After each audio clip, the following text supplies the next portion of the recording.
Welcome to another episode of Wholesome Thinking. The main objective of our conversation is to challenge people's minds and stimulate wholesome thinking by utilizing the gifts that God gave us.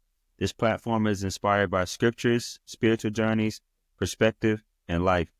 It's important to us that we highlight these conversations to help encourage others on their journey and provide perspective. In 2 Peter chapter 3, it says, "Dear friends, this is now my second letter to you. I have written both of them as reminders to stimulate you to wholesome thinking. If you ever want to join us for the Wholesome Thinking podcast, please let us know, and we'll be happy to have you. Our main rules on this platform are commitment, creativity, no cursing, prayer, and no judgment. We appreciate everybody for tuning in to episode 7. Today, I'm here with the whole team again, JG, Shad, and Spence. How y'all doing this week, fellas? What's up, guys? Good to see y'all. What to do, fellas? Man, happy to be here again. Another good topic with some good conversation. Yes, sir. Happy to see y'all boys, man. I'm glad to get started. Yes, sir. Yes, sir. Come on, Spence. It's Buckeye Tuesday. Let them know, man. Hold on. Hold on. Don't do National that. champs, baby. Let's go. Let's go. Yeah. Cowboys failed me. Texans failed me. Man. Buckeyes did, you know. Now I'm praying on Philly's downfall. You can't be doing that. See, JG trying to lift You you know, up. I- He trying to lift you you up saw on the Bro, you saw, like, trying to My big fault, my man. My boy fault, up. So my I fault. knew how happy he was, and then he had to go and do that. Crazy. He try to lift you up. Spence. It's cool. It's cool. But nah, man, appreciate y'all pulling back up, man. Episode 7. Can't believe we 7 episodes in. Today we're talking about faith. This is something that usually comes up on the pod all the time. And we're just going to navigate different topics about it and how it's impacting our lives individually, as a group as well, and just seeing how it intertwines in dialogue and conversations. So today, again, is episode 7 about faith. I could kick it off with just a question. Well, first of all, let me say thank you for everybody for tuning in again. But I just want to kick the pod off with a different type of question.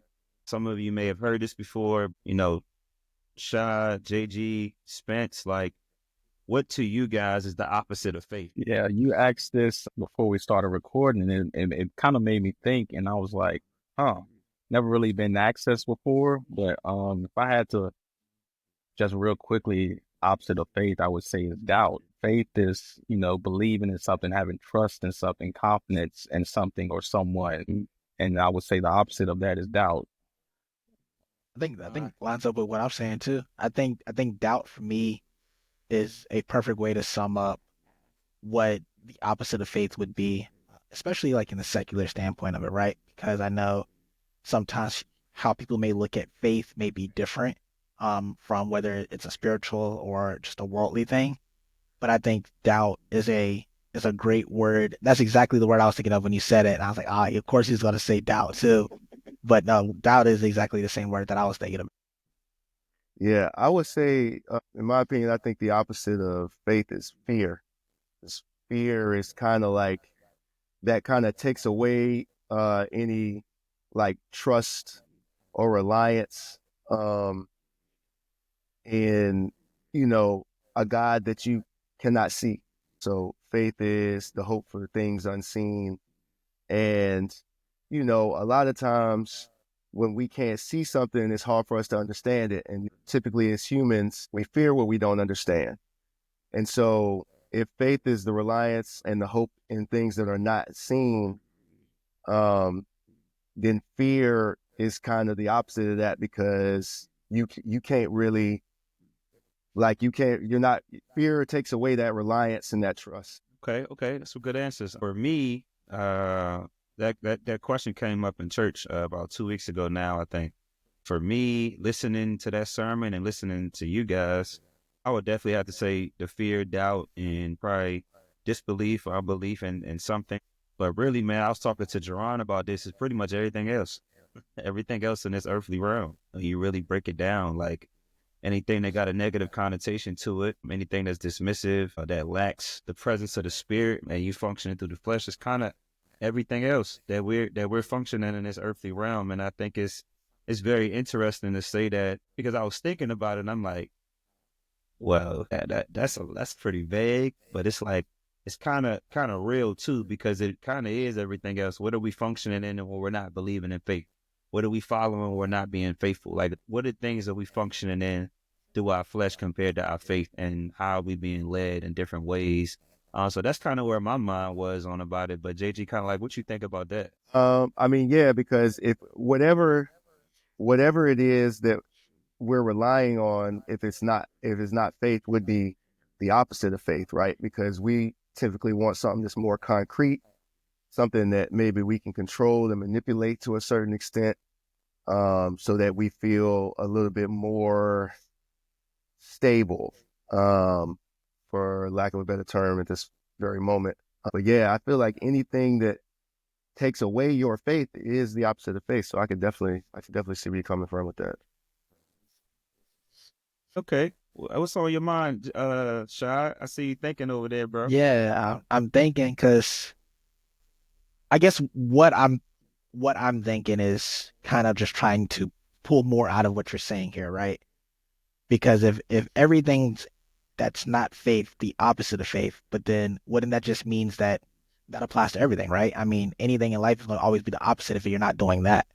So I guess I'm coming from a place of not really understanding how anything that's the opposite of faith is is what we're talking about, right? So you say basically if you're not moving in that. So let's use this perspective.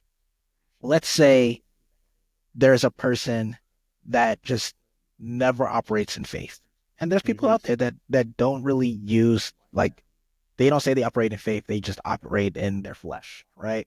Sure. So does that mean that everything in life that they're doing is just the opposite? Or does it mean they're just ignorant and don't understand? They just don't believe. And I don't think I want to put a negative connotation on it. I just think that they just may not have faith in the same way that I do. You know what I mean? Personally, just they may have different types of beliefs and things like that. I can respect them. I can pray for them and things of that nature. But I'm not going to judge them either. You know what I mean? I'm not saying it's negative, but when you start thinking about the different details about faith and what really goes into it, it could come off very judgmental. But really, it's about self and what's within you between you and God or whoever else you may believe in. You know, for me, I believe in God. I actually got the hoodie on today. So I just believe in that. And it's very new to me, just being real. I was raised, Christian in my family and things like that. But I just never had a relationship with God. So I really didn't understand the differences and how people operate in faith within, as a man, as a husband, as just a child of God. And it's very different now. And I'll say that the walk of faith is challenging too. And that's whether you believe or not. If you're functioning in your flesh, it might be a little bit more difficult, but I think both walks are difficult. But I think when you start believing in that source and you have that strong faith and you starting to walk down that path and that journey, you start to realize that, I asked for this, but man, this is a very difficult walk and it's very different than what I've been used to functioning with my own decisions, things that I'm chasing on this earth on a daily basis. Whether it's just money, whether it's just chasing things that you shouldn't be having or that you thought you should have, whether it's just planning things. You're thinking that, you deserve X, Y, and Z. We do, right? Working hard is a great thing, not dismissing. And that's what I said. I don't think I'm trying to say anything with a negative connotation. It's just really a lot of perspective behind what I was hearing. I'm like, man, it could be everything else technically in a way. I think it can be. An example I would use is some people have faith in like money, women, cars, everything that's not of God. And that's one of the commandments. Thou shalt not put no other God before me. That's how it can be a negative connotation because you have faith in everything but God. Mm-hmm.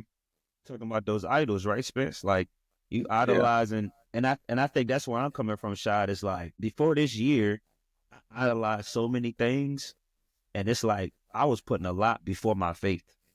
And that's what I'm trying to pretty much say is like, if I put something before my faith, then I had just trumped my faith with something that I'm idolizing that's not even technically real to get in connection with that spiritual realm. It's not from within. It's from something that's not of God. And it's just very interesting to think about it like that.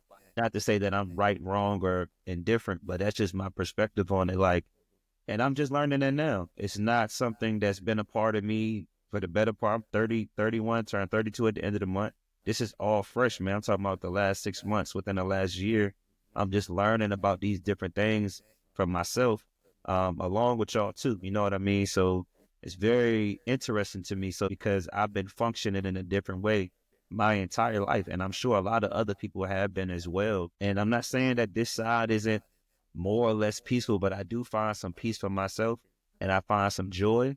But there are days that's like I'm battle tested spiritually. Like spiritual warfare is real, and based on the type of spiritual warfare and the pain and trauma that you may go through in your life, I think we talked about that on a group call last week with Jerron, and he was just talking about being able to lean to his faith when he got to go through that pain stage in life, right? And I don't think we lean on the source enough through our faith, so to speak. So it could be everything else.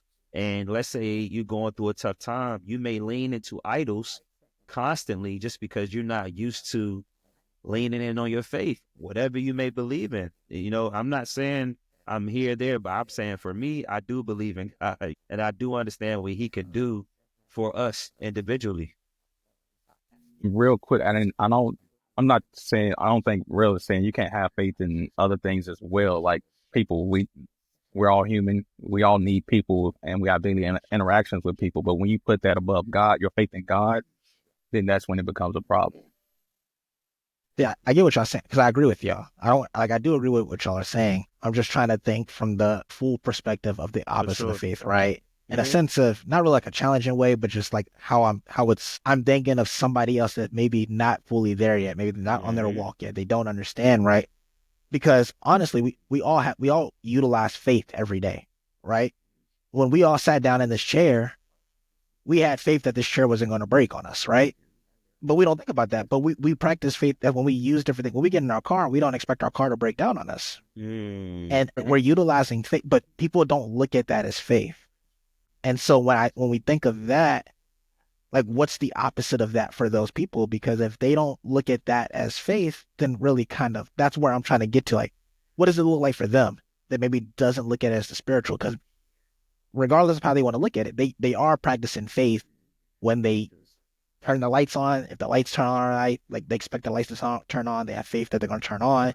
They don't think Mm. the chair is going to break down. They don't think their bed's going to collapse on them. Is Car's going to that break down. is that due to routine or is that due to faith? I mean, it's both. I mean, it's in the Mm. same sense. It's routine because you so used to doing it, but Mm. it's faith as we know it, right? Because it's knowing that the unseen is still going to work. But for Mm. them, it doesn't look like that for some people. Hmm. It just looks at them as just I'm just doing what I need to do, and it's just going to work. But they don't call it that. So if they don't call it, if those people don't call it faith, what is the opposite for them? Because I'm in alignment with y'all. Like I all these think that things we talked about is the opposite. I'm in alignment there. So like for other people that maybe is in that boat, like what does that look like for them?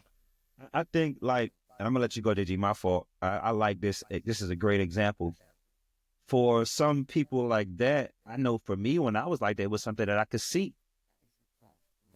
It was literally something that I could visually see and count on, right? And what we have to Tangible. realize is that life isn't even like that unless it's dealing with people. I can count on a person, but can you count on a thing? I can count on my money. I can count on my paycheck and stuff like that. But I'm trying to say that, unfortunately, God had to test me with something to know that when I feel a certain way or I get to a certain point in life and he breaks me down, I have no other choice but to go to him with my faith that I cannot see. And I have to practice different things. And don't get me wrong, I think what you're saying for the example of turning the light on or whatever, just consistency and routines, I think people have faith in those things because they can see those things. We go to school. We know math problems. We know that 1 + 1 = 2. We can see that. But when we talk about faith with God and faith in the earth, the things on the earth, it is two totally different things because we can't really see the kingdom and what's waiting for us and what he can bless us with. And that's what I think people have a hard time getting with this conversation and being able to really dialogue about it. And I don't want to be defensive. I want us to engage and really talk about this because this is important for us to both understand perspectives about it, because I've been the person that wasn't believing before. And now God is slowly transforming me and purifying me in a different light. And I'm able to understand different things that I've heard but did not apply, right? I could see the word, so I could know how to practice it. But the things that I'm being blessed with, y'all can't see. There's no way I can explain to you what's going on. You're not going to understand. The sermon, they said that, JG, they said that in church, was that week before last? Like, people that don't believe are not going to understand what God is calling you to do. Something of that nature. I can't remember. I'll let JG go to finish it, but that's kind of my perspective on that shot, for real. Yeah, I mean, I see like one definition of faith is complete confidence in something or someone. And so in that way, the biblical definition of faith should match up, should align. You should have complete confidence and trust in God. So it's interesting that the lines get a little bit blurred, right? Because there are Christians that don't have complete confidence and trust in God. Not complete, like you may have faith in God when it comes to certain things or certain aspects of your life, but in Hebrews, it says faith, this is the NLT. Faith shows the reality of what we hope for. It is the evidence of things we cannot see. Okay, so true faith is having a belief in things that we cannot see. And I think it's really referencing like the spirit realm or the spiritual realm where we don't have, like our physical eyes cannot see what is going on in that realm. No one can see God and not die. Like no one can behold God with their eyes and survive, right? But we have faith in him and he has ways of showing us and helping us to experience his presence to know that he is real. And that just comes over time. But I'm with you. Like I've been in situations a year ago where I was putting my quote unquote faith in other people and other things and hoping it would come through. And 90% of the time, and the things that I'm referencing, those things and those people let me down. So, and I mean, I think you said something about like your paycheck, BZ. Like when I was playing overseas, it was like, yeah, they supposed to pay me, right? Like I'm supposed to get paid, but we ain't really know if that check was coming in every time, like on time, or if we was gonna get that check at all. And I knew players over there that were months behind. They were still waiting on payments from like previous teams. They were in court and stuff like that, trying to get the money that was owed to them from previous seasons. Some guys in Cyprus, my first year on other teams, I think played the whole season without getting paid. So then it's just about, yeah, because then it just becomes about trying to get film and looking for your next opportunity. So like there are situations where you may have faith in certain things like a paycheck, but there's no guarantee that that's coming in. There, you do have faith that your car is going to start every morning when you go outside until it doesn't, right? And as soon as the car doesn't, it's like, oh, see, like it ain't like, all right, let me figure out, or let me just wait and just see if let me just wait and have faith that it's going to start. Most people's knee-jerk reaction is, oh man, see now I got to go take this up, get this to the shop, or I got to call the mechanic or get it towed up here to see what's going on. There were some interesting examples y'all gave that kind of made me think about a little bit deeper. Like, is that actually faith, or is that just expectation? Because there's a difference. Yeah, that's kind of what I was thinking about too. And I understand I think me and JG align on this a lot, of course, because we talk about it a lot. But I think, Sean, you make a great point. Like, how do people decipher what are the differences between faith, routines, expectations? Because a lot of the times, unfortunately, people are not really talking about this stuff because they really don't believe in anything. I feel like now that I'm understanding what's going on with me and God right now, I have a responsibility. I think we were on the call, and I don't want to reference no names because I don't want to do that. But somebody on the call was pretty much giving us an example of like somebody living in a cave for their whole life. Y'all remember that? And he was talking about it, and then he was like, he found a way to get out the cave and then saw the light. Well, came back in trying to tell people like, hey, it's a different way of life outside. This, that, and the third, telling them, breaking it down like, this is what I saw, right? But the people in the cave, in that darkness, man, I love that example because I'm like, that's kind of what's happening with me right now. Like God's showing me something, and now I got to try my best to convince some of my closest friends on what's going on with God in real time. And y'all know me, that was so frustrating for me last year because there were certain things I could not break down because it was something that I can't even see for myself. God is just streamlining small pieces. And that small piece to me could be even smaller to somebody else. But in my eyes, I've seen the way that it connects and things like that. And so I think from my perspective is outside of hard work, routine, and things like that, what gets somebody to their highest potential in this realm? If it's not expectations, routine, and faith.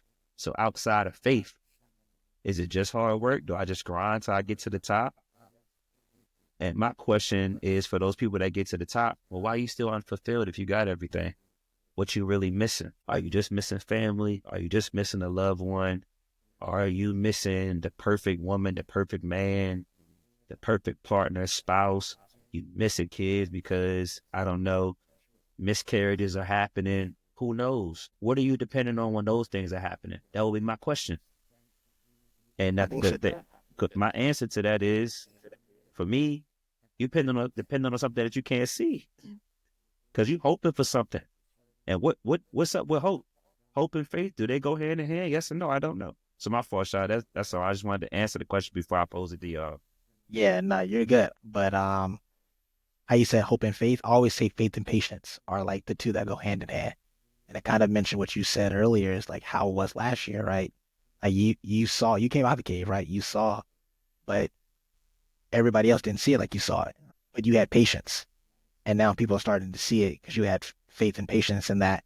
And I think that is something, that's why I always think those two go together in that aspect, because I think those are, before hope and faith, I always think faith and patience line up the best.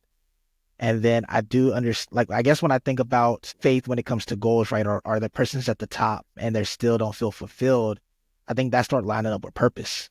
Like they don't have purpose in their life. And, I was just having a conversation with my wife about this, and we were just kind of talking about reading between the lines of what people may be telling you. And sometimes in between, and I missed it when she said it. And she was like, Rashad, I think what that person was trying to tell you is that they're trying to find purpose in their life. And I was like, oh, I just didn't even think of that because I was thinking of all these other things that go around that we think about all the time. But really, like you said, when we get to that top and it's like, yeah, hard work got us there because we didn't have faith. Yeah, cool. But there was never any purpose behind it.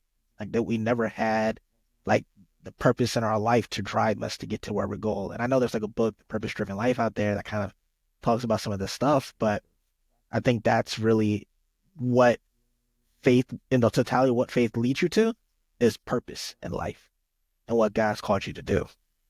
And so when you said that, like the guy at the top, and they're there, and they're still like looking around, like is this it?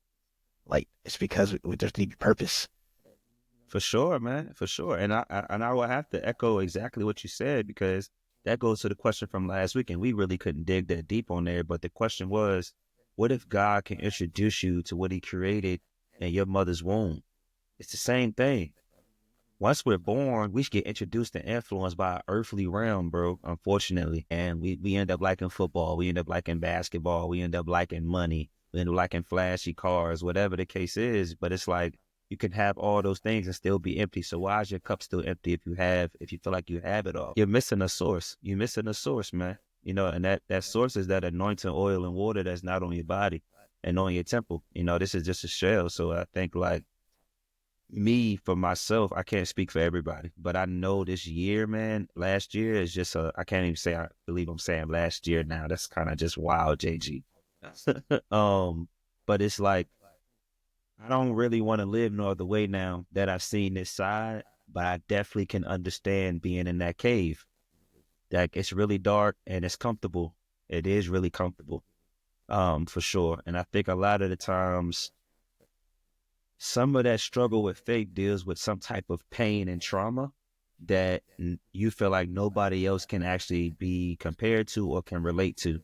And there's certain elements of it that have to be dissected, because if it's not, we just stay in a comfortable state the whole time. Unfortunately, I was actually just listening to Jerry Flowers, and they were just talking about that, and we'll go over this on Wednesday. My fault. I'm talking a lot tonight. I didn't even think I was gonna be talking. Hold on one You second. good, man. Go ahead. Go ahead. So it says, it's so easy to resist leaning into the process of transformation because it's always easier to get into the shade or darkness to withdraw from the heat. But just thinking about you, just, in the word is really talking about some of your flesh got to die off, right? So the way I was looking at it is like, you in the summertime, it's hot. You always want to find some shade, and that's just really standing in darkness. You ain't trying to go in the heat because you're gonna burn up, right? But the light is good for us at the end of the day. Okay. So it goes a little bit deeper. It says it's easy to be comfortable because you learn how to live in a comfortable state.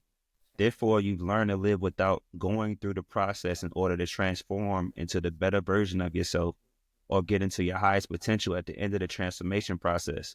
But you've learned how to manage and live with being comfortable. For example, it's like you're drowning in the water.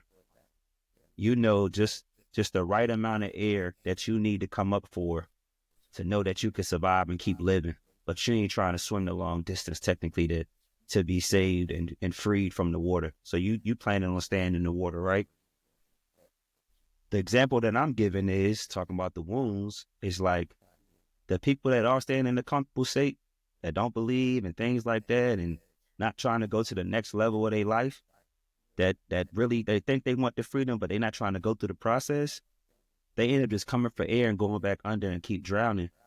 But they're not drowning because they know they could just come up from air and go down. Coming up for air can mean indulging in substance abuse, doing different things, indulging in different things, and you just bringing yourself down, right?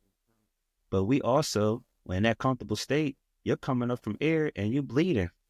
And Jerry Flowers broke it down like it's sharks in the water, and those sharks could be demons.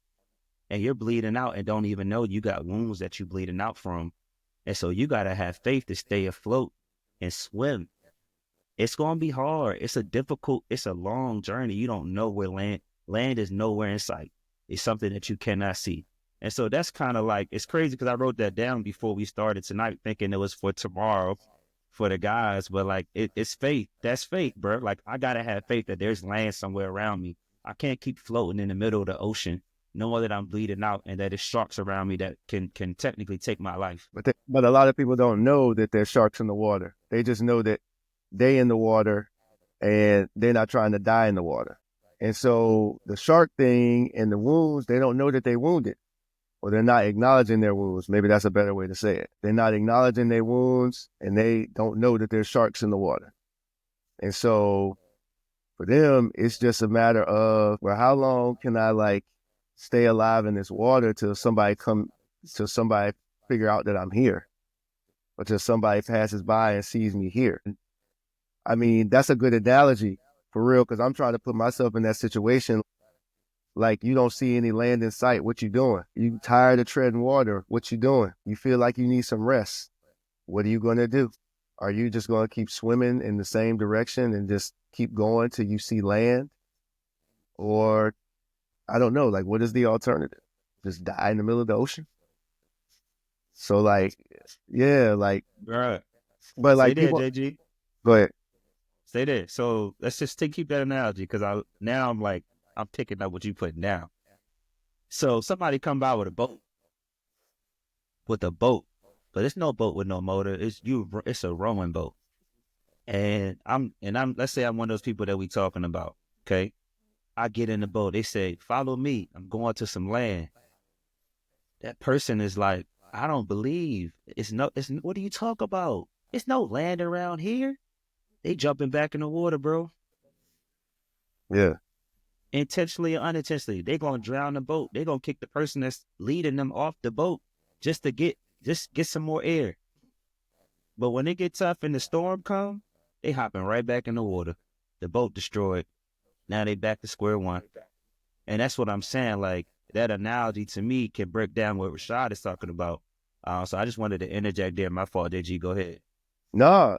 I mean, I just feel like it's tough because the people that we're talking about are not considering that one of the alternatives is death. And so that is enabling them to stay in that situation where they're just going to try to stay afloat in the water for as long as possible.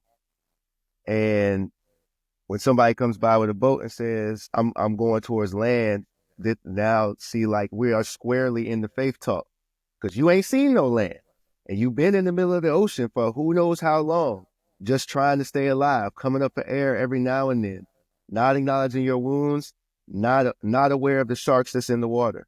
And then somebody rose up in the middle of the ocean with a boat talking about they're going to land. What land is that? Is a lack of faith. You would rather exhaust yourself trying to keep your head above water in the middle of the ocean than trust somebody that you don't know, that say they going to land that you ain't seen. So I don't know, man. Like at some point, you got to get tired of treading water, and you got to realize your circumstances, and that treading water is just prolonging the inevitable. But if somebody can come through and take you to somewhere where like your life can be spared, or better yet, you can experience life not in the middle of the ocean. You feel me? Like that will require faith. So like, I see where you're going. Yeah, I like that analogy. I do. And I don't know. I don't have the answer. I feel like if we had the answer, we might not even be having a conversation for real. Yeah, and to piggyback off that, my mind is racing, so bear with me as I try to gather my thoughts. But I think that's just like, we as humans, we tend to lose faith when we're faced with adversity and difficult situations. We tend to fall back on what's comfortable, our old habits, instead of keeping that faith that we had been going strong that whole time. And I also, to add to that, we may lose faith during the adversity because we don't know how powerful the source and having faith in the source is. The Bible says all you need is a faith the size of a mustard seed, and you can move mountains. Anybody, if you don't know what a mustard seed is, go look it up. It's very, very small. That's all you need. You can move a mountain with faith the size of a mustard seed. So I don't think people lose faith during hard times because they don't know how strong faith in the source is, and how the possibilities are endless when you have faith in that source. It's because faith is an action word, right? And when things get hard for anybody and they're taking action on something, first thing they do is stop. They stop the action that they're doing. And so it's the same way with faith. So if you're putting your faith in something that you're going to accomplish something, and we know that it's trying to see the seen in something that's unseen, when it gets hard for you, because you don't see nothing, you don't do nothing. And so you stop using what the action word is, and you start resorting to whatever it is that you think is the answer to that, or the opposite of kind of what we're talking about. Whatever that falls into that realm, that's what becomes of that. And so I think it plays its part into just everything in life, and how when the going gets tough, and I think I've kind of shared this analogy to, or this diagram I drew in the group when I talked about when you're at a low point, right? Most people will stop at that low point because they think that they think it's over. I think we've all seen, like on social media, we've seen like the guy mining and then he's like one or two hits away from like all the diamonds and stuff. But if you think about that and you continue rising up, right? Because after you get to that low point, right? If you don't stop at that breaking point, because breakthrough always happens at a breaking point, and then you keep going, you realize that where you stopped at was just the low point in a winning story, right? If you kept faith and you kept taking the action that you needed, even though when it got hard, even when you were at your lowest point where you're like, man, I'm just not going to do nothing, I'm going to quit here. If you don't quit, the people that don't quit at that point, they're going to get the diamonds, or they're going to realize that they have a winning, like it is a winning story. Because as long as you have faith, it's a winning story, because that's just a low point in it. But it's only a loss, or it's only a point where you quit when you decide that, hey, I'm not going to take action anymore, or I'm just going to stop. Nah, that's real, shot. And I love that, because, and I'll keep the example going because it's just so much in my mind right now, like listening to y'all. So let's use what Shah said, right? So the keep going aspect, okay? Let's say the boat comes by, the boat's there, they get on the boat, all right? The person that's rowing the boat has real faith about where they're going. God has shown this something, right? And Bishop Daniel Robinson is talking, Mount Gilead is talking about this in real time right now, just talking about having that anointing oil on you, is it tainted or not? Me and JG talked about that as well. when you pretty much put somebody in your boat, or that person put them in a boat, after a certain amount of time, they start building a relationship. They see a glow about you, right? Okay.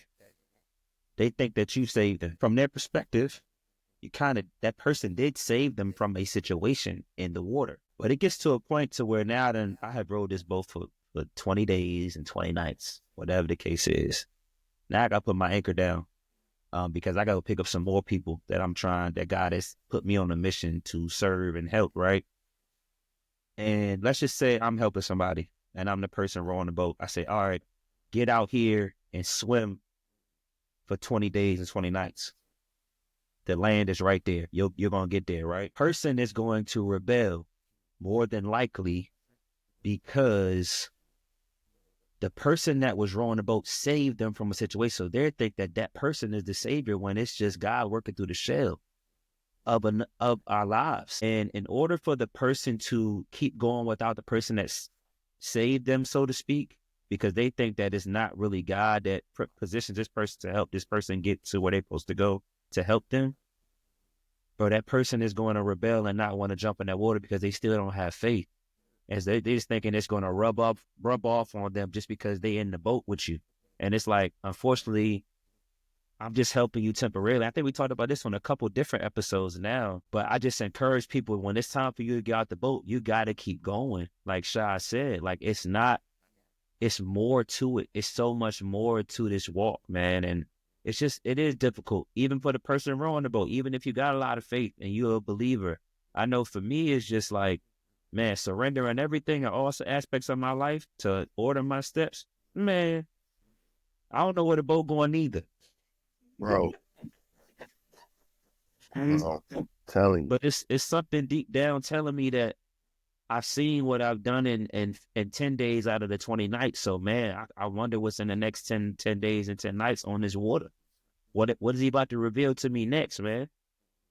So nah, Shot, I just really like the way that intertwined, and I had to make a connection right there. Sorry. And what's crazy is like you're not gonna the person that just wants to stay in the boat with you is not gonna get what they need from just being around you. Like they might hope that it's whatever is on you or whatever light that they see on you is gonna rub up on them and they just gonna get it. You're not, just like if you just listen to my words and that's it, it could sound like it could all make sense. And you might get a personal revelation from something that I say. But if you're not pursuing that on your own, to your point, if you don't get out of the boat and then swim that next 20 days, 20 nights on your own, you're not going to get enough out of it for it to sustain you. And you're just going to keep wanting to get back in the boat again. Like all you're going to want to do is be in the boat with the person that picked you up in the middle of the ocean when you were drowning. And like, because before that you was cool treading water in the middle of the ocean, and now, oh, this is easier. Being in a boat is easier, especially with somebody who's rowing the boat for me. Like I ain't even really had to touch the oar. I ain't even really, you know what I'm saying? Had to manipulate the oars at all. Nothing. I'm just along for the ride. And so you put it, now you're in the same, it's easier, but you're still stagnant. You're still in the same place, or you're still trying to be in the same place just because it wasn't where you were before. Right. And so when you're developing your faith, you're taking them steps on your own. Like you'll when the person says, all right, get out the boat, swim another 20 days in this direction, and the land is going to be over there. Like, but I'm going to some different land. But the closer land for you is in this direction, but it's about 20 more days.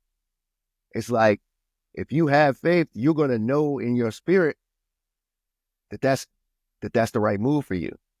That the right move for you is to get out of the boat and swim towards the closer land. And on the way to that closer land, your faith is going to develop and get stronger because you're going to have to persevere those 20 days and 20 nights until you get to that land, right? And then when you see the land, because you endured that, that test or that trial driven by your faith, then your faith has already been strengthened. But your faith can't be strengthened if you just want to stay in the boat. And it's like, well, why can't you just row me over there? Like, you know where it's at. Like, you know where it's at. You're telling me where to go, but you're the one with the boat, and you're the one that's navigating this. God sent you to help me. Yeah, so just take me over there. It's like, no, like this is something that like each person has to do in one way or another. You gotta, since we're sticking with the same analogy, you gotta take that swim, right? You gotta endure that swim for yourself because you're not gonna grow otherwise. And then the next time you find yourself in the middle of the ocean, you're just gonna go back to what you did the first time. You're just gonna be treading water again. And I like the point you made. I think you mentioned JG tempt. I think that's what God does to us. He tempts us. He challenges us to see how strong is your faith really is in me. How much do you trust me? How much do you have faith in me to lead you and God will not lead you astray? And so he presents us with these challenges, like Rashad said, these low points, these valleys in our life to challenge us.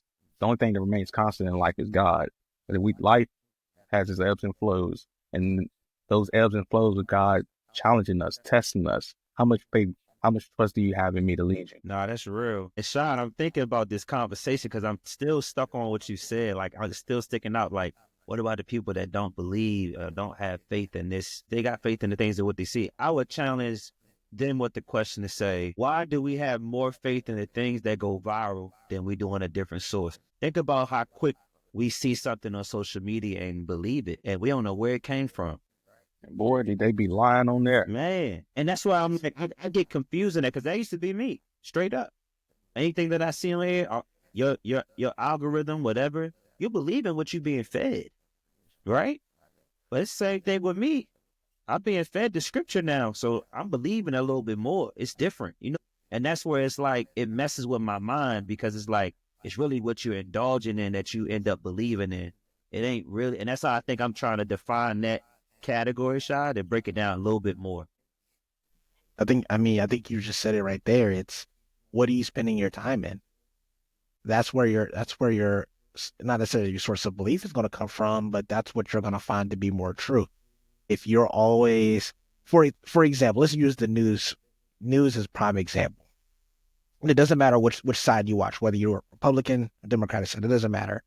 If you only watch one side of that, your whole perspective and what you understand and what you believe and what you think is faithful to you is only from the perspective of that side. So now we take that, right? We take that to, like you said, with social media.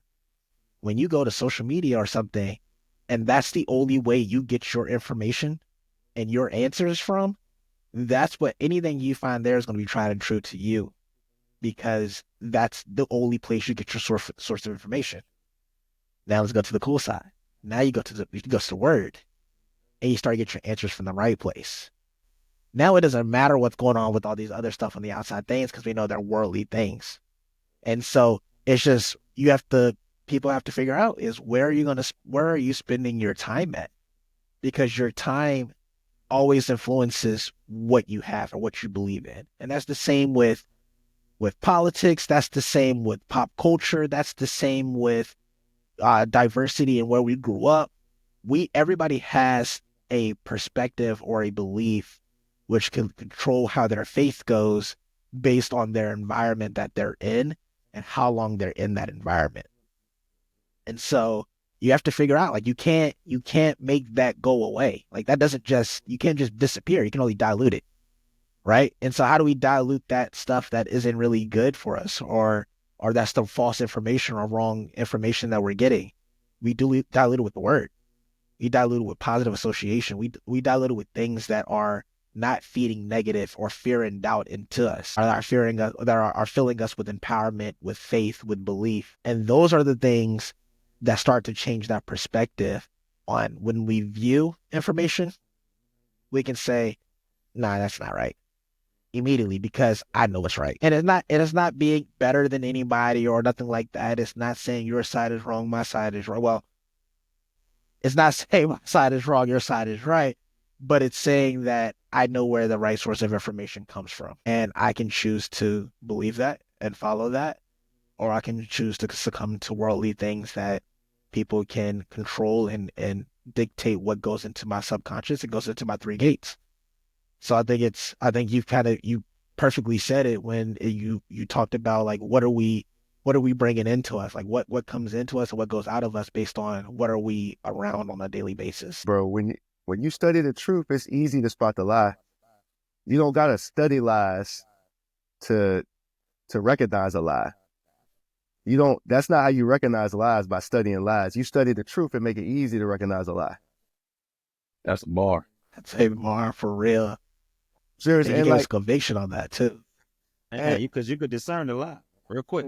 real Real quick, quick, well, JG. listen and listen. This is what I'm. This and well, let's stick with the social media example, Okay. because I notice for me personally, the less time I spend on social media and the more that I'm using the time where I would be scrolling on social media or something, just studying the word or listening to a sermon or a podcast or something like that that's got biblical truths in it. When I go back to my social media the next time and I start to scroll through, I can immediately pinpoint like that looks fake.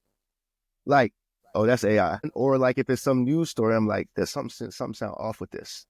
But like if I'm on social media every single day, that's now embedded in my thoughts and my mind. That's all that I'm consuming. The more that I consume that, the more that it feels like reality, which is the problem, right? And so when you're spending time in the Word and you're strengthening your faith by studying the Word and spending quiet time with God in prayer, like your perception of reality changes. Your sense of truth gets strengthened, and lies are no longer appealing to you. And it's not an overnight thing. You got to really put the time in and study, and you have to kind of, your heart posture is important as well, but that's a whole nother topic. But if you're pursuing this with real faith, and this is what you're believing, believe in your heart and confess with your mouth, right? Then when you see the lie, it looks off to you and you have no desire for that anymore. You have no desire for that because you know that that's not true, because you've been studying it. Man, this conversation getting good. It's getting good, fellas. Getting good. Getting good. Like it. Man, I'm just sitting over here embracing the dialogue. I gotta bring this up, man. Shout out to Steven and Danielle. If y'all listening, appreciate y'all. Linked with them day before yesterday. Actually, it was yesterday. But we were just talking just about the faith, right? But more so in detail, like we were dialoguing about it. And I'm like, man, if we could just talk about how hard it is on this walk, the more we can talk about this and highlight that part about it, can make it easier to digest. Because traditionally, it's very difficult to digest, man, until something happens to you. So just stimulating that part of the mind, just being able to talk about that, like, what do you think y'all struggle with in your faith the most? I'll give an example for me. Like, I struggle with being able to think about what God thinking about for me and others, and what's planned, or how can I solve something myself in order to alleviate a problem or help somebody. So I really struggle with being able to follow whatever I'm being told, whether that's through scripture, whether that's through my prayers, a guy talking to me in conversations, being able to implement that in this earthly realm is very difficult for me so far, until I can find people that I align with. But people that I can't connect with, so to speak, maybe I don't have a relationship with them, they don't know me. It may be maybe 3 to 5 interactions, and I'm trying to like engage with them in the same way I'm engaging with y'all. It's very difficult for me. I talked to Rashad about this. Was it like 2 weeks ago, Shad? Now, so like, what are some of y'all struggles in the faith? I struggle with managing expectations as a former athlete. When you put the work in, you expect a certain result. So when you work on your craft, when you take care of your body, when you spend time developing your skills, usually that begets a positive result when you get into practices and games during the season. So you spend the whole off season honing your craft, working on your game, making sure that your game is sharp, making sure that you're in the best possible condition that you can be in so that when you get back with your team, everything is second nature. You've done the work to strengthen yourself, to better yourself, and prepare yourself for the journey ahead that next season. And so that was such a large part of my life. And I think that's the reason that I'm right now being, God has led me to kind of step away from being actively involved in coaching sports and even playing basketball. I haven't played in months and months and months because he is retraining my mind around expecting something off of my own merit. And I don't know, it's interesting. I don't think that I've ever articulated it in that way, but I do think that that's definitely a struggle for me. I think we talked about this in some capacity recently within the last month, but just feeling like I should be rewarded for something. And not maybe rewarded isn't the word, but like something positive should happen if I spent X amount of time doing whatever it is. And that is how my mind and my body was trained in the world previous to coming into the faith or restarting my faith walk, I should say. I just reverted back to those worldly ways of 1 + 1 = 2. I put in the work. I spend that time. I make these sacrifices that the payoff is going to be this in the long run. And while the same does hold true to a certain extent in our faith walk, it just looks different than it does in a worldly perspective. And it's not in our timing, it's in God's timing. And that is what's been tough for me, to kind of remain steadfast when I don't see the light at the end of the tunnel. And I'm trusting and believing that this is strengthening my faith, like, because I'm not turning away from what I believe. I'm not turning away from God in the process of waiting. I'm trying to let patience develop her perfect work, have her perfect work, so that I have that perseverance, because this is a marathon, not a sprint. So thinking with an eternal mindset, thinking of not the things of this world, but the heavenly things. So like, that's been the tougher part for me, is kind of just continuing to, keep your hands on the plow without really seeing evidence of the harvest just yet. I would say for me, it would be putting my wants above what God has planned for me.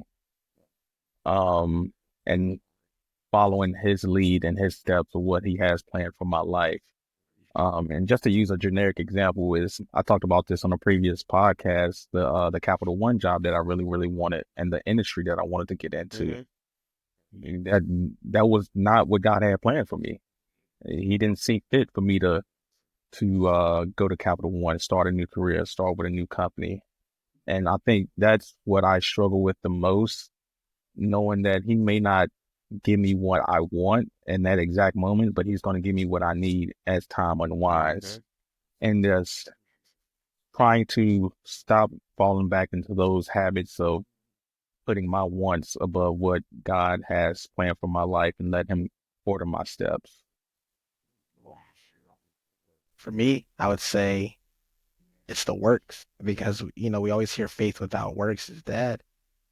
They go hand in hand in that aspect. And I understand that when I'm reaching for a goal, right? Because I understand, especially for bodybuilding, let's use that for example. When I was bodybuilding, I knew in 16 weeks, my body would go from looking unfit to able to win a competition. Mm-hmm.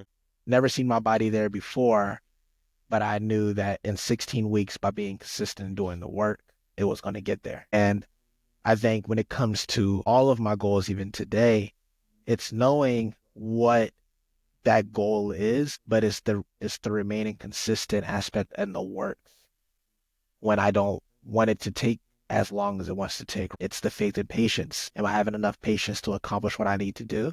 Knowing that at so much time, it's going to be accomplished if I remain consistent at what I'm doing. If I'm just taking 5 swings every day and only 5 every single day, it's going to be there. But sometimes I get distracted by other things that shouldn't really even be distracted. I guess worldly things that shouldn't matter what I'm trying to accomplish. That takes me away from those works.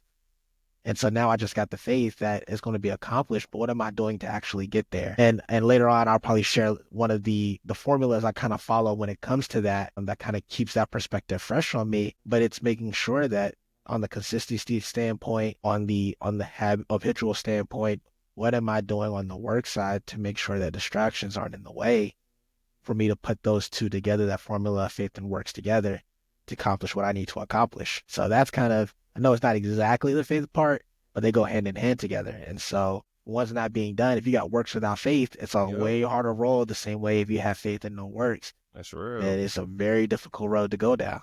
That's a fact. I think, you got to be consistent. I think that's part of not having a double mind. James in the Bible, it's a perfect example. So I appreciate you sharing that, Shad. I know you talked about the formula a little bit. And I want to talk about that before I go to the next topic. Just more so kind of what's going through my mind kind of aligns with that. So if you don't mind just sharing that real quick, man. Like, I know you told us, of course, we know, but just tell the people kind of about that formula. Yeah, so I heard it from a gentleman, very successful man. And the first time he told me this formula, I didn't really understand it. And it's me hearing it a couple of times for it to click. And it makes sense of why people accomplish the goals that they want to accomplish. And the formula that he told us was needs times faith equals motivation. And what does that mean? So your needs are what you want and why you want it. So what's the reason for you want it? So if you think about a book kind of talks about the purpose of it, you got to start with why. What's the why behind what we want? Then I heard John Maxwell say, the more reasons behind the want, the stronger your desire is going to be to accomplish it. So if you have more reasons to want to accomplish that, you're less likely to give up on whatever that want is, right? And so when you think of the want, you think about what is that really, what are you striving to get to? What is it that really is impactful in your life that is a necessity that for you to accomplish? Like, I have to get to this. And the more reasons you have around that, that's when you find the need. Now, what's the faith? We've been talking about that, right? So faith is, if you have faith in that goal, you already know it's there. Even though it's not seen yet, we already know that God has it out there for us. So if you know what you want and why you want it, and you know that God already has it out there for you, you just got to go do it. You're going to be motivated to go out and do it. So you know what you want, your needs, you understand that it's there, your faith, needs times faith equals motivation. You're just going to go out and do the work to get there because it's already there for you, right?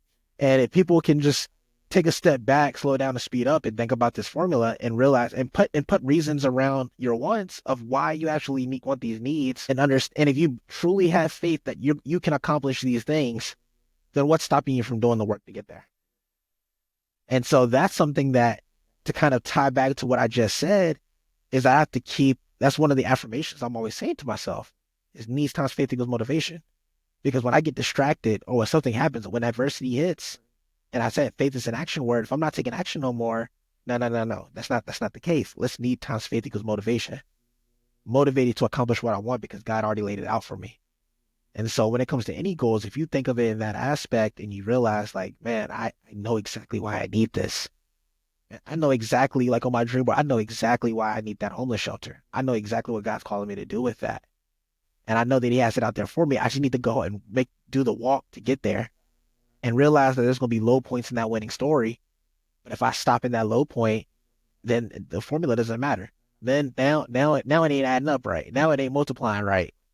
So that's the formula, especially when it comes to goals, when it comes to life, man. If you just keep that in the forefront, that easily helps you eliminate distractions. So when distractions start to creep in, I just say, hey, write it down. Needs times faith equals motivation. Man, I love that. I love when you say that formula out loud, bro, because it just makes sense. And when it gets to the faith part of that walk, it's like when I start becoming frustrated with things, what is my faith telling me to do? What is the word telling me to do specifically? And am I going to keep swimming? God's going to send me a couple people that have boats that's going to help me. But am I going to keep swimming because what are my needs times of motivation, to equal what's needed in this life and your calling? I mean, I think when you could visualize those things and you really get in touch with the source, those things start happening. And a couple of meters in the water and you done seen a couple of things come out of the formula already. Okay, now let me keep applying the same formula to this part of life. Now let me apply it again to this part of life. It's just different sections. Like when we talked about that 5-year increments part of the pod, What if we had that formula a year 10 and we kept applying it throughout life? And that's where this podcast is just so amazing from my perspective, because we can help people that's way younger than us get to this relationship with God in a different way at a younger age, man. And they can start understanding where they swim into earlier than we did. You know, we was in the water coming up there in a comfortable state before. But imagine what people younger than us or even older than us, it don't even matter your age really, because if you get that calling and God tap on your shoulder, you gonna know. Even if you was in the valley and coming out, you know, it's gonna happen. So nah, Sean, I really appreciate you sharing that, bro. Absolutely. So wait, so Shad, with with the formula, how do you determine your needs using this formula? Yeah. So your needs is you have to separate your needs from your wants, right? So think of it in this way. Let's say you want a Lamborghini, right? But you don't need a Lamborghini. Let's say you needed a car. Let's say you just needed a car. Let's put in this example. You actually needed a car to accomplish whatever goal that God set you up to do. Doesn't necessarily need to be a Lamborghini, just to be a car, right? So when I always look at what my needs are, it's what I want. If you know what you want and you know why you want it. For example, my homeless shelter is a prime example. I know it's not just a want for me, it's a need, because I know what it's going to do, because I know what I want and I know why I want it. I know what I'm going to accomplish with it. I know what God's calling me to do with it. That's the need part, because everybody has wants, and wants are easy. Wants are things that are fleeting. Wants are things that'll always disappear. There's no purpose around it. There's nothing backed up by it to make us actually want to go out and get it. But your needs are something that you need to accomplish, something that God is telling you that you have to do. Those are your needs. And so when you have those and you know that God has that out there for you, you're going to go out and get it. If it's a want, there's so many things I've wanted over my life, but because they were just simple wants, I don't want them anymore. They're gone. This homeless shelter that's been up here, this has been up here for years. There's a lot of other things up there on that board that have changed because those were simple wants. They weren't needs in my life. And so for me, it's understanding why I want it, what I want and why I want it, and what's the burning desire for me to get to that. And if you have a strong burning desire for it, that's a need for you. And so that's kind of how I look at it for needs. But everybody's definition for needs could be different. Some people can say that Lamborghini is a need, but if you can't justify like what you want and why you want it and what's it going to do in your life, if you start saying things like, I look good in it, that's not a need. I'm going to share the example with the person who shared the formula with me. When he was using this formula, his need was an extra $600 a month. What he needed to do was this is back in the 80s and 90s. If he made an extra $600 a month in some type of avenue, he would be able to get his wife a car with air conditioning. His wife didn't have that. So what was he? He needed to make this much money because this much money would have funded his car, that car he needed to get for his wife. So that was a burning desire for him to accomplish that, because he knew exactly why he needed it. And he had so many reasons to back up why he needed that much money. And he knew that God had it for him. He said if he just continued to stay patient and do what he has to do and stay consistent and grow his business and grow his personal skills with people, he would accomplish that goal. And what happened? He accomplished that goal 10 times, 100 times over, because he just stayed consistent and stayed motivated, because he knew what needs times faith was for him.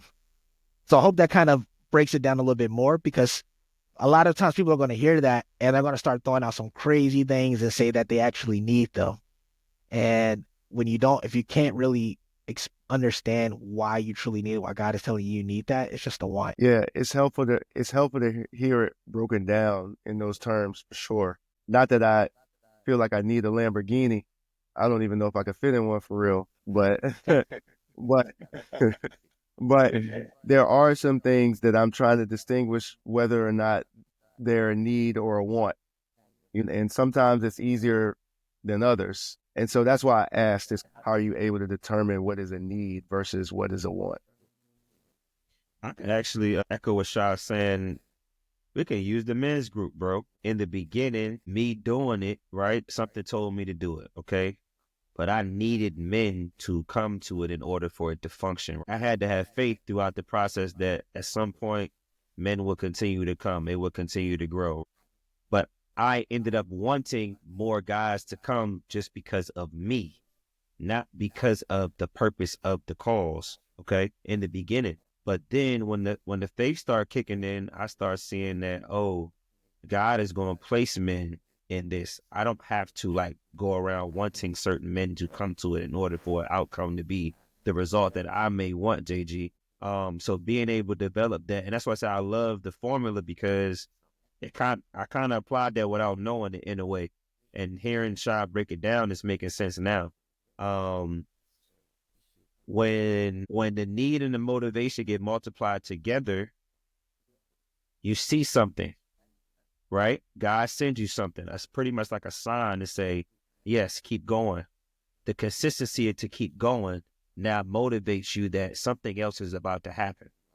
So if we didn't have the need in January, y'all, let's just be real. May gets here with my faith, we probably wouldn't even be on this podcast right now, because I wouldn't have been motivated to keep going, because I was so focused on, oh, guys just need to come to the call and that's it. But now I'm realizing that God is strategically placing people in my life to continue to grow and develop this dialogue in an untraditional sense and get in the community in a different way, to help people get out the water, temporarily come on a boat and swim to some land, and let their gifts be revealed, because they can serve so many different avenues. And I think that's the motivation part, because when you start to understand that, oh my goodness, it's not just me. God is putting people in my life that align and are at this stage of readiness to receive his word and do his work and serve and through their own gift. You know what I mean, Jerron? So I think that's another example. I hope that helped. Not sure if that connects. If that makes sense, I don't even No, know. for sure. No, it did. For sure. I got one more for you too, Troy. I think kind of lines up with what you talked about with the group. I think a big need, we need more people, and whether it's black men or just young people in general, starting to think differently at a young age so they're not struggling when they're in their 20s and 30s. We need to help them now to make sure that they don't make the mistakes that maybe we made or we have to figure out on our own. And I know for me to play a role in that, maybe if it's helping you with what you got going on or doing something separate, I know it. Like, I need to make sure that I can get certified in some of these things that I want to do, like career coaching, life coaching. Because not only would that apply to like the homeless shelter within the rehabilitation side of it, where I'm helping people get off the streets and get into jobs and stuff, but if I can get those certifications, people will want to listen to me more, so I can reach more people, so I can start reaching people that are younger, so that way we can help them at such a young age to accomplish different things and allow for them to say, hey, by the time I'm 20, I'm already debt free. I already know I'm already went through the Bible multiple times. I'm already in community groups. I'm already leading discussions like this. Like, we need more men or more people in general doing that and stuff. I know that that's a big need of mine. I know that God's already laid out the plan for us to accomplish some of that stuff. And I know if getting my certifications can help with some of that, I'm already motivated to go and do that. I've already been coming up with business plans and strategies and structures. And like, I even have a coaching log. I have like a little coaching and mentoring log where I'm tracking every single hour that I do that. Because even though I haven't even got the certifications, let's say those certifications say, hey, you need to have X amount of hours of coaching. Instead of starting from a point behind, I'm already starting ahead because I'm motivated already, because I know it's a need that I have to do. And I already know that God's gonna have it out there for me. So I'm motivated to go out and do what I need to do to get those, to help me reach more people. And I'm making sure that I'm preventing any setbacks that Satan may bring in front of me by keeping track of everything that I'm doing. Because I've already looked at some of these certifications and they're like, hey, you need 100 coaching hours to have before you can even get this. Right. And if I have no way of proving that, then how can I'm setting myself up for failure at an early point, or putting myself in a chance to be at a low point in the winning story and lose that motivation, right? But the need is too big, because I don't want to say can't, because I can't fully control that. I don't want to continue to see young people struggle when they don't have to, when people can come out and help them.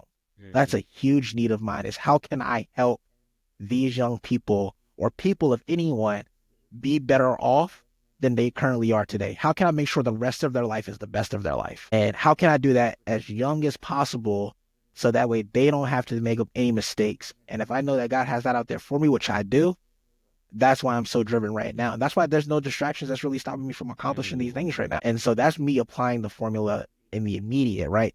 The homeless shelter is going to come. The homeless shelter is a result of me helping so many people, and God's going to bless me with that. But right now, for the immediate, this formula being applied to my life today for 2025, I see a lot of that coming because of how, like, all the Putting the reasons needs that in I order. need for the need, knowing that God has it out there for me, has it out there for a lot of us for what we're trying to accomplish. I know what you three got going on too. Right. Like me being an impact player for y'all and what y'all trying to do as well adds more reasons to those needs. And the more reasons I have to those needs, the less distracted I'm going to be. And the more I understand that it's a need and not a want. And so I'm going to add that to your example, Rel, because I mean, it lines Nah, up for with what real. you're doing with the Because group. JG is on the same, and that's what's crazy. It's weird that he asked that because I'm like, Young Lions is God trying to show you the needs for Young Lions, but you may be focused on something else right now. And so that's where I think we got to discern the wants right there, because he's showing you, yeah, all you need is 5 kids to get started what I gifted you and your soul. Yeah. You know, to get started. And I think when you see them 5 kids get together, the motivation gonna click. It's gonna tap right in, and you're gonna be like, oh, now the pieces start just come like overflowing, bro. It's the weirdest concept, but the need times the motivation makes it a weird feeling, because it's something that you don't see the motivation because you're not understanding it when you just organizing the needs. Yeah, bro. I'm trying to the Young Lions thing. Like, we were supposed to meet today, and then like both kids was out sick. So it's like, or those who were supposed to come were out sick. So it's interesting. I'm just trying to remain faithful with that, because God did put that on my heart, and I believe that He's going to use that to reach people in that age group. So it's just a matter of staying faithful and just being prepared for the next opportunity that we have to meet. I was excited. I was excited for the day, and then it was like it wasn't something where I was like, oh man, type of thing. Right, for sure. But it was still something that I was looking forward to that didn't end up happening. Yeah. So That's it might cool. be more Yeah. needs that he has to reveal Right. to you. You Right. never know. You know what I mean? Yeah. So yeah, man, this is a good combo. I really love this Yeah. conversation. Y'all know I could talk about this for days. Man. Days. Bro, I think for the fact that you are still like you're still motivated about it, right? That means you have the faith around that you know it's going to be accomplished still. As and something you said that's really cool, but I've changed my perspective on is that you you looked at it in a I don't have to, I get to mindset. And what I mean is that you're not saying I have to meet with these kids. It was like, nah, I get to meet with these kids for Young Lions. And sometimes it's just a perspective thing like that you already have, that you have that I get to mindset, because you're like, I was excited for this. And I think right there you're adding all of you're adding those needs to it, and you're keeping the faith, you're keeping your belief that this is going to work, which is why you haven't given up on it yet. If maybe they cancel or stuff like that, you're not like, well, this is done. Having the faith because you know that you still believe that this is going to be something good, and you have all the needs around why this is good. And so that's why you're always going to be motivated to keep doing it. And even like you said, right now, like people didn't show up. I didn't get to do it today. That sucks. But it's just a low point. It's just a low point. Soon it's going to be so many people there that you're like, man, I love this. Yeah. I can't believe, I was trying to figure out all the different needs when it was just 2.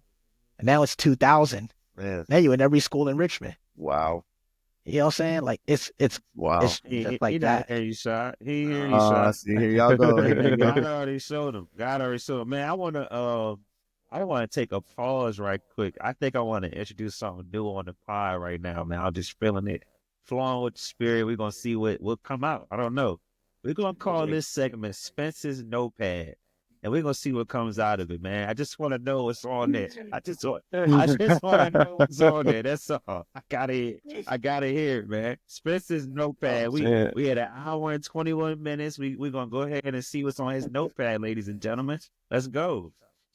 Oh man, yeah, a lot of the stuff that you guys kind of touched on, the definition of faith, complete trust or confidence in someone or something. JG mentioned this faith it's the things hoped for and the evidence of things not seen. And this goes with what we were just talking about. Faith without action is meaningless. It's like wishing upon a star. You're having all this faith, and you're like, wishing things will happen, but you're not doing anything to make it happen. And as the Bible says, a man that don't work don't eat. And you can say that it's feeding you like food, but it's also feeding you mentally, physically, spiritually. A man that don't work is not going to be fed. Whether it's you're reading the Bible, if you're not reading the Bible, you're not going to be fed spiritually. You're not eating food, you're not going to be fed nourishment. If you're not going to the gym, you're not going to be fed physically. So that can mean a multitude of things. But this touched on a few things that we talked about earlier, but a belief in God is based on evidence, but without total proof. Like, it's not tangible. And I think a lot of people lose faith because it's not tangible. They can't see it. You have to keep trusting in God and keep the faith moving, even when you can't see it. Because I think we have faith in these other idols, as I mentioned earlier, because we can feel it, we can see it, we can touch it. But it's hard for people to have faith in God because we can't see him in the acts that he's doing. We're blinded by these other idols that we are currently worshiping. What else I got on here? I talked about the faith the size of the mustard seed. Even the smallest amount of faith can have profound effects. And then losing faith during adversity. We talked about this when the man in the boat.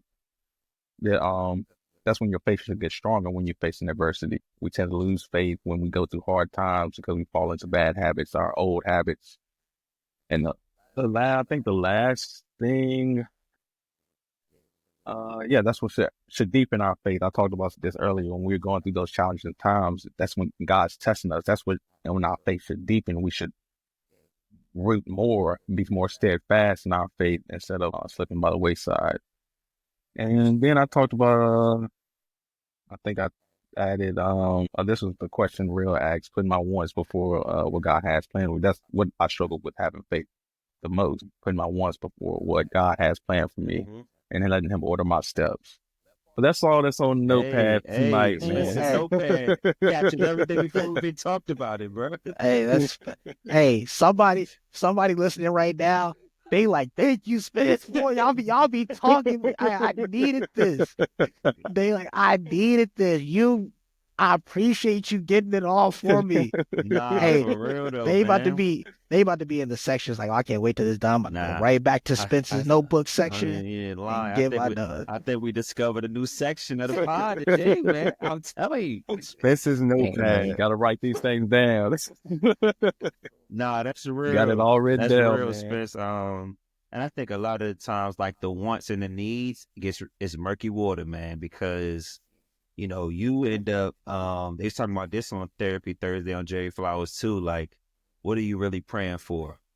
Are you praying for the things that you want and the things that you think you need? Or are you praying for others and asking for God to guide you and let him reveal certain things? So it's just very interesting, like just hearing that, like, don't pray when don't always pray when somebody gets sick. You know what I mean? Like, pray for them beforehand, during, after, whatever the case is.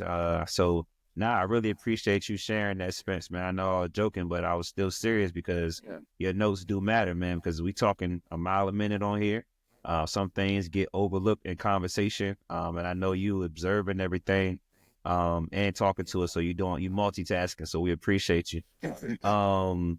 Absolutely. Trying to think what else, man. This topic is it's a lot because I kind of thought we was going to be focusing on kind of like challenging people today, but we didn't. We end up talking about us individually, especially me. My bad. I didn't mean to get off tangent, but I think it's just a powerful thing going on too at the same time.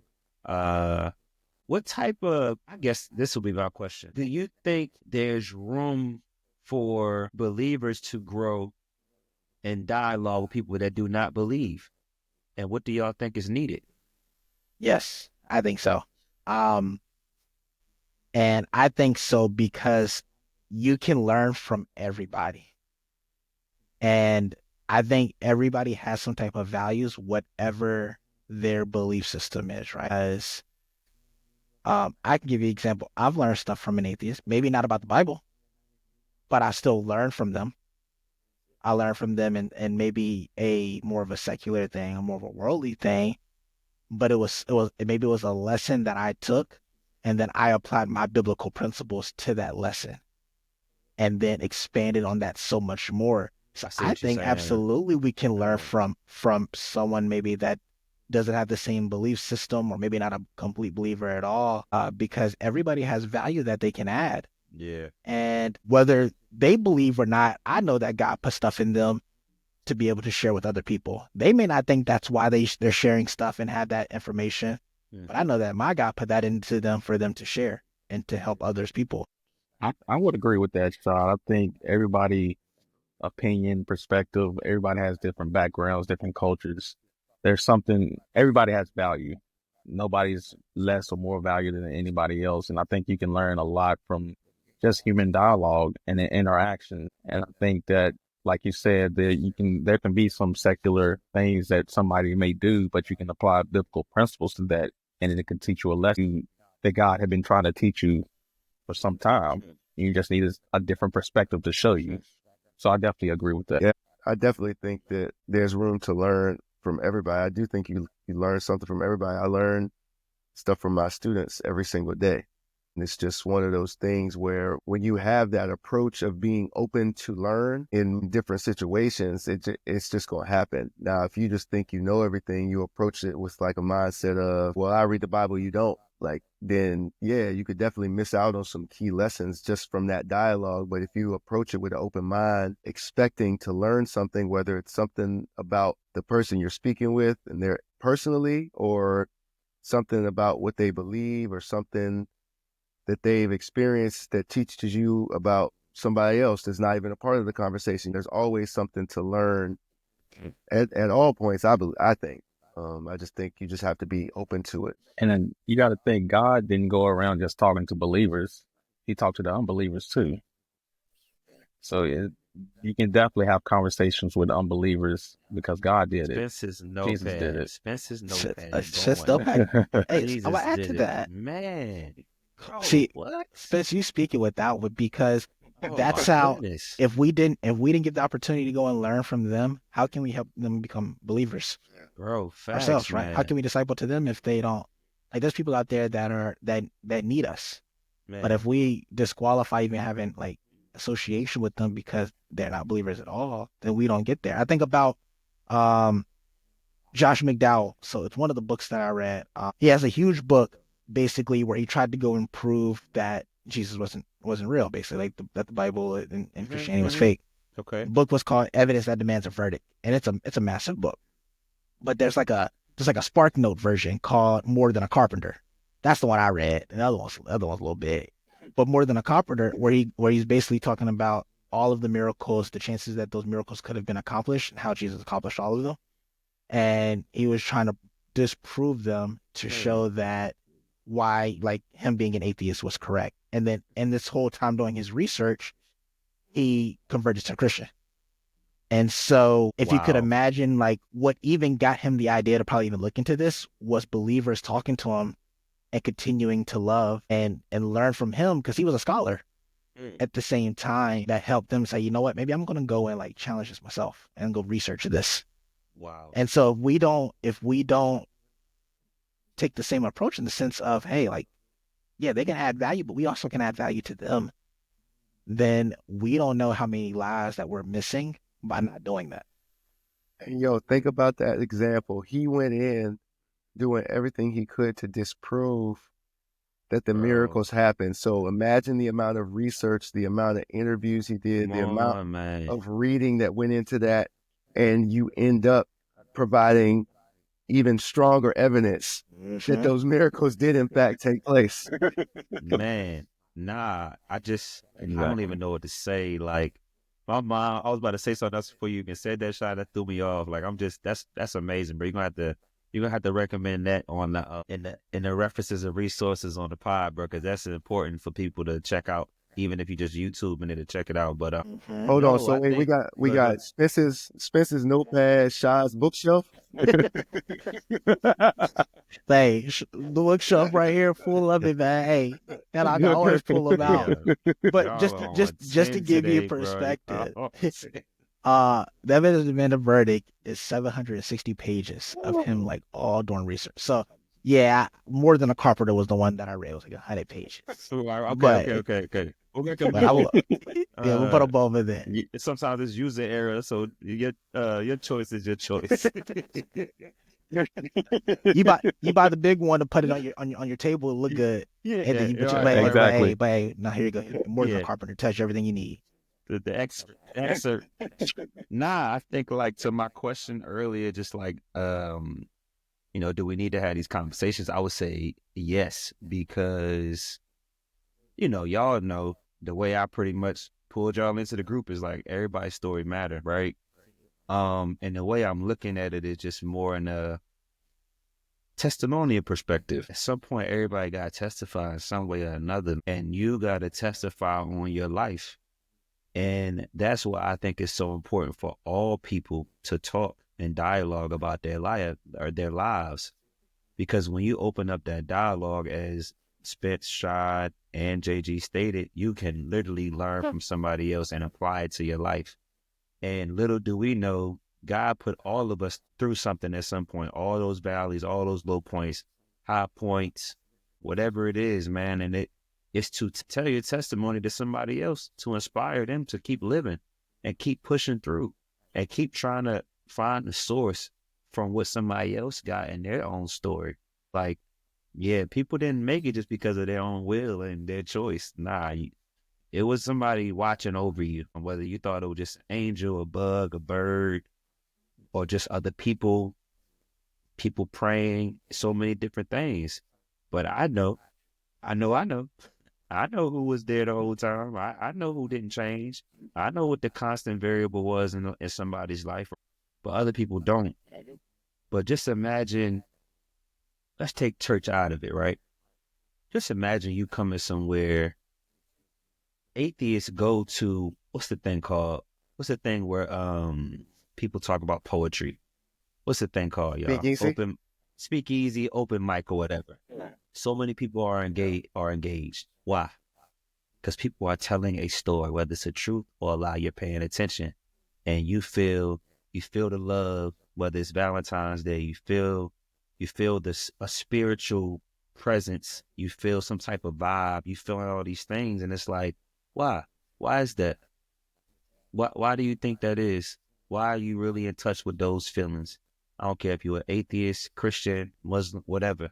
Why are you in touch with those things? Why do those things touch you in that way? And that's something that you can't explain, and that's called faith from my perspective. And God is in every room, no matter where you are. And so that's why I think it's just so important for people to tell their stories and not wait till your funeral, man. Like a lot of the times people's stories don't get told until their funerals. I talked about this on the weekly call. People telling eulogies about your life, and you maybe only told your wife and your son. What about the other people that's been through some of the things you've been through? And so that's why I just say, like, we're gonna make progress by dialoguing about these things, not just keeping it in the church or keeping it in one person's house because they like the same things or they voted for somebody that you wanted to vote for. We're gonna make war brings peace. Let's just be real. But we don't have to have war to make progress. We can have dialogue about these conversations. Whether you believe, whether you're a believer and you telling people how difficult it is, everybody testifying about their life. Straight up. It's all a testimony, man. So that's kind of what I wanted to highlight with that question, man. But what else on your mind? I know we in some time right now, but anything else y'all want to talk about? I seen this so I saw this clip a while back that said that the writer for all the Matrix movies and all the Terminator movies is a Christian, and all of the movies are supposed to be about uh about about faith pretty much. So like, man, now I see clips about the like Matrix clips in a whole new perspective based on that. I gotta find it. I'll share it in the chat. But like, man, I saw a clip. It was it yesterday? Might have been yesterday, where Neo was with the Oracle, like And she offered him some candy, and he was like, "You already know what I'm going to choose." And she goes, "I wouldn't be much of an oracle if I didn't." And he said, so he basically said, if it's already predetermined, then how do I get to make a choice? That her answer blew me away, bro. Her answer was, "You're not here to make a choice. You already made it." She was like, "You're here to find out why." And I was like, huh? Yeah, I need to I go said, watch I got to go this. back and watch all these whole movies, because like, Bro, you're gonna look at it differently, bro. I'm going to look at the whole thing different, because that answer threw me. That answer threw me. She was like, "You're not here to make a choice. You already made the choice. You're here to find out why." Man. And I was like, oh my gosh. Mm. Yeah. So and I immediately was just like, my mind went into overdrive. I was like, I just got to sit down and watch these movies, man. Right. I Right. want to rewatch these movies. Nah, that's real, man. Shoot, man. Well, all right, let's get into the encouragement for the week, fellas. Anybody want to start us off? I can go. My encouragement or my motivation for the week is going to be that formula: needs times faith. That's the motivation. So don't forget the formula. Remember, needs times faith equals motivation. I've heard it 5 years ago and it radically changed my life. And to this day, I still apply it because it makes everything so simple. We try to make everything so big, but it helps us just bring it back down and just keep it to what the foundation of it is. So for everybody that's listening, just needs times faith equals motivation. If you've heard it before, remember it's not about what you know, it's about what you remember. So make sure you just remember it. So that's my motivation and my encouragement for the week. Mine would be when times get hard, don't lose faith, don't fall back into bad habits. Hold, be steadfast in your faith and grow your roots deeper as you plant your tree. Don't fall back into those bad habits, those old routines that you're used to and comfortable with. Keep the faith because there's ebbs and flows. There may be a low point, but keep that faith because you're going to be back on the mountaintop in no time. Yeah, my encouragement is to go read Genesis 38. It is the story of Judah, who was the fourth oldest son of Jacob, and it is a beautiful story of repentance, redemption, and legacy. Familiarize yourself with Judah's story. You may be surprised what you glean from that. But you need encouragement from that story. Just know that God can use anybody, and nobody is too far from God's reach for their life to be redeemed and for their faith to be restored. I think my encouragement for the week is man, I lost my train of thought. JG threw me off. JG threw me off. Man, My bad. My bad. man. My encouragement for the week is for the analogy we used early in the pod. Who are you in the body of water? Are you the person in the boat? Are you the person in a large body of water, or are you swimming? And decide where you're at, and just be aware of that place. And try to find faith in something. If you don't believe, you still got to identify with one of those three things. Are you swimming? Are you in the boat? Or are you stranded? And you just searching for help. But yeah, that's all I wanted to say. The encouragement for the week, and just keep going no matter where you're at in life. We just encourage you to find faith in the source, or find some faith in something else. But we definitely gonna keep focused on the source on this podcast. So again, appreciate everybody for tuning in to another week of Wholesome Thinking, episode 7 with Faith. We appreciate you guys joining us, and hope you guys have a great weekend. If you want to get in touch with us, please contact us on Instagram, YouTube, any type of social media platform. If you want to get in touch with us, please, we would willing to get your feedback. We'll definitely love to have you on our podcast. Hope you have a good weekend. Peace.